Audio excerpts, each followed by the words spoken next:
দাড়ি টুপিওয়ালা দেখলেই ওরে জামাত জামাত, জঙ্গি জঙ্গি এগুলো বলতে থাকতাম, মৌলবাদী এগুলো বলতে থাকতাম। এই স্বভাব থেকে আমাদের বের হয়ে আসতে হবে যে তোমার বাপজাদা কি মুসলমান ছিল কিনা, দাড়ি টুপি রাখতো কিনা। তাহলে জঙ্গি যদি উচ্চারণ করো, তুমি এই সংসদীয় এলাকা থেকে ঝাঁটাপিটা করবো তোমাকে। এইটা প্রতিটা সংসদ এলাকায় বলতে হবে। মুসলিম প্রধান দেশে দাড়ি টুপি রাখলেই কাউকে জঙ্গি এটা সেটা বলে ফেলবে, মৌলবাদী, জামাত বলে ফেলবে। সব লোক কি জামাত করে নাকি? একটা ভাদ্র ভালো লোককে, নিরীহ লোককে আপনি জামাত ট্যাগ দিয়ে তার উপর মানে লাগাই দিলেন কিছু পোলাপান যে তারে উত্তম মতন দাও। এগুলো তো বিশৃঙ্খলার সৃষ্টি করে। এই সমস্ত কথাবার্তা নেতাদের, অন্তত পক্ষে যারা এমপি ইলেকশনে দাঁড়াচ্ছেন ওই সাহেবদের বলবো, আপনারা একটু সাবধান। এটা শুনেছি, আমি সোশ্যাল মিডিয়াতে দেখেছি, এবং পুলিশ নাকি অ্যারেস্ট করেছে। তো এখানে পুলিশ তদন্ত করছে। আসলে বাংলাদেশে তো হাওয়ায় অনেক কিছুই উড়ে এবং সোশ্যাল মিডিয়াতে উড়িয়ে দেয় যখন যেটা পারে, পরে দেখা যায় মিথ্যা। এই যে দেখেন জল্লজন্ত প্রমাণ, আইডি হ্যাক হয়েছে, সারা দিনে ছড়াইয়া দিল, হ্যাক হওয়ার সাথে সাথে ছড়াইয়া দিল। এবং এটা মনে হচ্ছে যে সিনক্রোনাইজড একটা অ্যাকশন। ওখান থেকে আইডি হ্যাক হবে, হ্যাক হওয়ার পরে আবার ছড়াই দিবে, আরেকটা পার্টি থাকবে ছড়াই দিবে, আরেকটা পার্টি থাকবে এটা মাঠে প্রচার করবে। মানে একটা মনে হচ্ছে যেন একটা অ্যারেঞ্জ গেম। আচ্ছা, আলটিমেটলি তো প্রমাণিত হলো যে আইডিটা আসলেই হ্যাক হয়েছে। তাহলে এই যে মাঠে ছড়াইলো, তারা মাঠে যে ছড়াইলো এবং এটা করলো, নেতা নেত্রীরা বলতে থাকলো একটা জোটের প্রধান নেতার বিরুদ্ধে, বাট এটা তো দেখা গেল যে আলটিমেটলি ফলস। তো তাতে কি হলো, লাভটা কি হলো? এখানে বিএনপি লুজার হয়ে গেল। এই যে এগুলা বলাতে এবং আইটি হ্যাক যে হয়েছে এটা সত্য প্রমাণিত হওয়াতে, যারাই এটা প্রচার প্রচারণা করেছে যে শফিক সাহেব নারী বিদ্বেষী পলিসি নিতে চাচ্ছেন। কারণ এইটা সেদিন দুপুরবেলা আমার কাছে আমার এক আত্মীয় আমাকে ফোন করে বসলেন, মহিলা, ভদ্রমহিলা বললেন যে ভাই, জামাত আসলে নাকি এরকম এরকম করবে। তা আমি তাকে বললাম, এগুলা কি বিশ্বাস হয়? এগুলা ফালতু কথা। কারণ ওনার কন্যারা ডাক্তার, একটা মেডিকেল কলেজে হাসপাতালে তারা নারীরা পড়াচ্ছে, যেখানে অধিকাংশ কর্মী নারী। আর জামাতের ছেলে মেয়েরা কি পড়াশোনা করছে না, চাকরি করছে না? তো উনি কিভাবে এইরকম একটা সিদ্ধান্ত চাপায় দেবে? এটা অ্যাবসার্ড, এটা কোনোভাবেই বিশ্বাসযোগ্য না।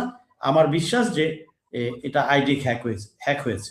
এবং আমি সন্ধ্যার দিকে দেখলাম যে আলটিমেটলি সব এগুলো বেড়ে আসছে। আমাকে দুপুরে 2টার আগে ফোন করেছে, 2টা বা 1:45 এই সময়টাতে। তো দেখলাম যে হ্যাক হয়েছে, সত্যি হয়েছে। তো সেরকম সিলের ব্যাপারটা সোশ্যাল মিডিয়াতে দেখেছি, সোশ্যাল মিডিয়াতে আমরা এটাও দেখেছি যে উনি নারী বিদ্বেষী। তো এটা পুলিশের কাছে গেছে, পুলিশ তদন্ত করুক, দেখুক আসলে ওইটা কি উদ্দেশ্য হয়েছিল। যদি এটা সত্যি আমাদের কেউ কোনো কর্মী অতি উৎসাহিত থাকে, দলের মধ্যে থাকে না, তারেক রহমানের দলে অতি উৎসাহী আছে, অতি উৎসাহওয়ালা ব্যক্তি আছে। জামাতেও যদি এরকম থাকে, তো তার জামাত দল সেটার বিরুদ্ধে ব্যবস্থা নিবে এবং সরকারও ব্যবস্থা নিবে যদি সত্যি সত্যি প্রমাণিত হয় যে এরকম সিল বানাইতে গিয়েছিল উইথ ডেফিনিট পারপাস, যে ভোট করার জন্য। তো সেটা যেহেতু তদন্ত হয়নি, এখনো আমরা কোনো সরকারি রিপোর্ট পাইনি। আমরা আইডি হ্যাক হয়েছে সেটা সরকারি রিপোর্ট পেয়ে গেছি, টিভি বলেছে। তো এটার কোনো সরকারি রিপোর্ট পাইনি।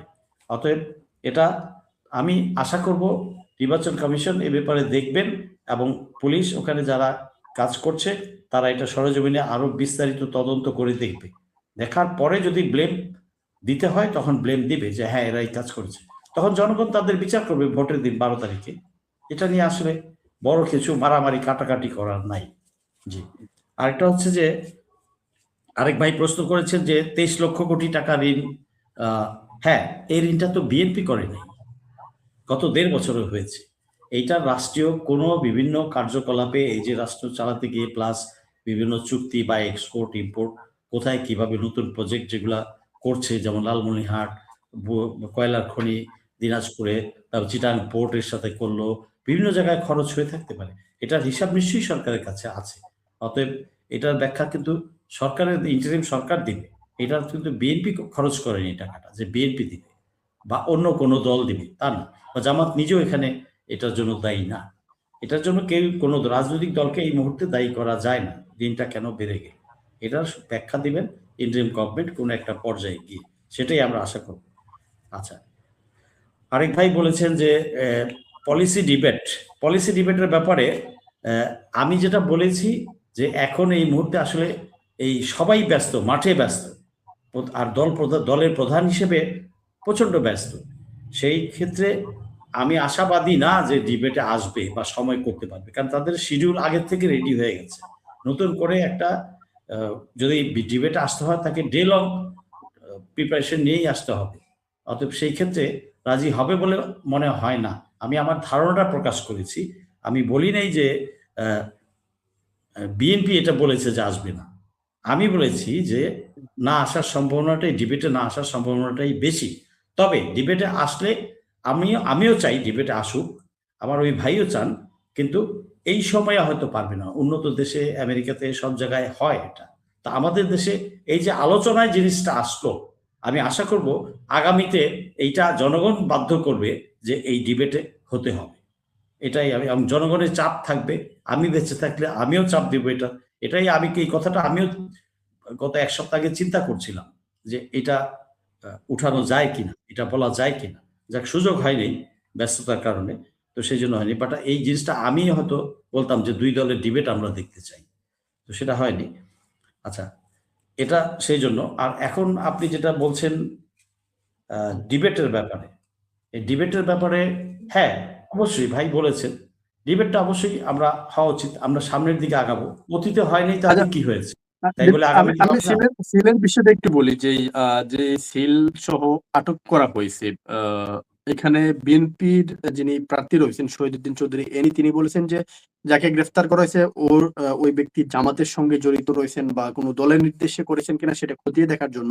অপরদিকে রেজাউল করিম যিনি জামাতের, তিনি বিষয়টা অস্বীকার করেছেন এবং বলেছেন যে এখানে জামাতের কোনো সম্পৃক্ততা নাই। এটা যে কোনো ঘটনার সঙ্গে জামাতকে জড়িয়ে দেওয়ার অভিযোগ অতীতের মতো এইটা আরেকটাও মুদ্রা দোষে পরিণত হয়েছে।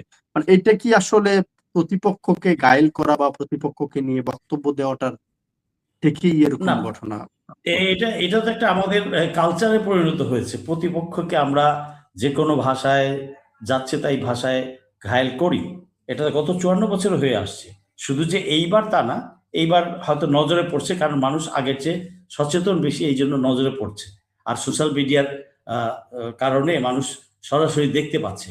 আজ থেকে 15 বছর আগে এটা দেখতে পারত না। আর আজ থেকে গত 17 বছর তো কোনো নির্বাচনই হয়নি।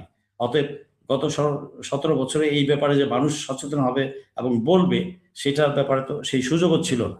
আর এটা যেটা বলেছে, পুলিশ যেহেতু এখানে ইনভলভ হয়েছে এবং পুলিশ তদন্ত করবে, সো তদন্তে কি বের হয়ে আসে সেটা দেখুক। আর বাংলাদেশে একটা সমস্যা হচ্ছে কি, দাড়ি টুপিওয়ালা দেখলেই ওরে, যেটা গত 17 বছর হয়েছে, জামাত জামাত, জঙ্গি জঙ্গি, এগুলো বলতে থাকতাম, মৌলবাদী, এগুলো বলতে থাকতাম। এই স্বভাব থেকে আমাদের বের হয়ে আসতে হবে।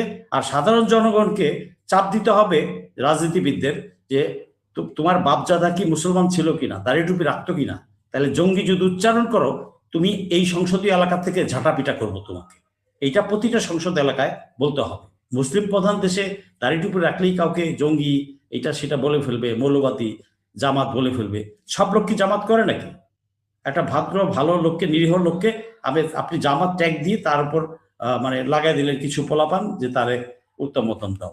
এগুলো তো বিশৃঙ্খলা সৃষ্টি করে।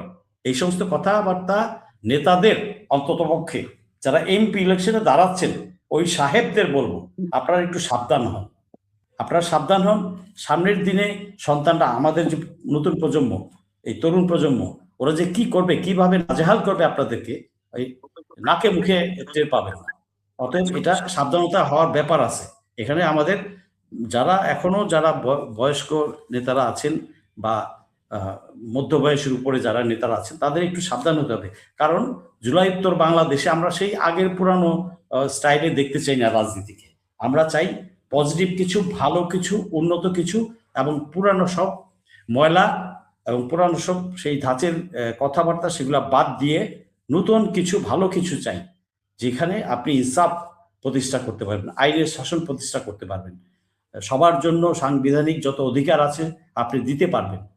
বিচারে গেলে যেন বিচার বিভাগ যেন স্বাধীনভাবে বিচার করতে পারে, দুর্নীতি যেন দেশ থেকে দূর হতে পারে। যে দলই ক্ষমতায় আসুক, সেই দলের এটা বাধ্যবাধকতা রয়েছে। এবং এই জন্য তো আমাদেরকে সবাইকে হা ভোট দিতে হবে, যাতে সংস্কার এবং প্রয়োজনীয় এগুলা আনতে পারে।